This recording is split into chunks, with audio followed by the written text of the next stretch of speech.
zay ny mahakasika an'io fa zanatrondro efatra arivo no nalefa tao amin'ny fariny Andrantapahana androany etsika fanaon'ny commune Talatamatisa-taona moa izy ity mba tsy ahafongana ny trondro amin'io rano io.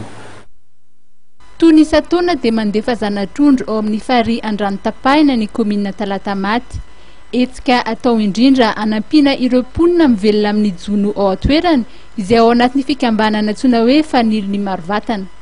Tilapia ireto zanatrondro ireto ary misa eo amin'ny 4,000 eo.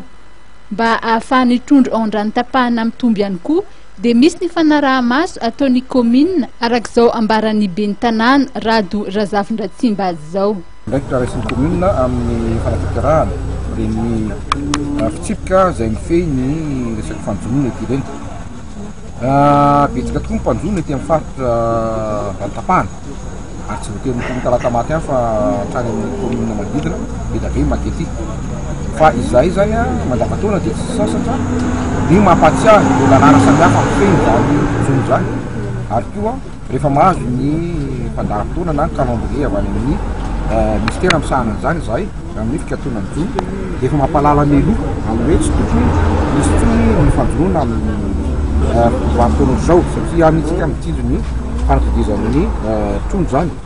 Ka raha ny andraikitra raisina ety manana ny gade lac zay eto akaiky eto ihany anaramaso ny zava-misy eto ary koa reo fikambanany family marovatana zay atao hoe mi-exploité mitrandraka zany an'io faritra eto Antapahana io dia sarotiny koa satria mety ekeranjareo mivokatra raha ohatra ka misy manana foana ambe izy dia misy foana zany amin'ny karazana manao la ronde zay indrindra moa amin'ny alina ny tena anarotan'ireo atao hoe mpanjono zay tsy manara-dalàna ty aminay ety.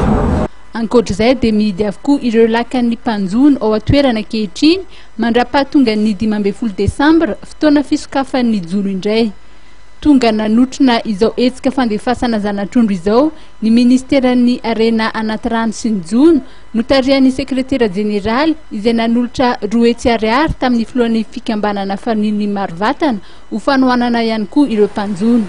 Iny ary tompoko lasy sy tompoko avy no manakatona ny fotoana ny fampahalalam-baovao-tsika tamin'ity ariva ity isorana ianao mbola nanaraka hatrany ny vaovao antsika asana hatrany kosa nefa ianao nanaraka hatrany ireo fandarana izay noman'ny fahitalavitra matv ho anao mametraka ny veloma ary tompoko lasy sy tompoko vavy.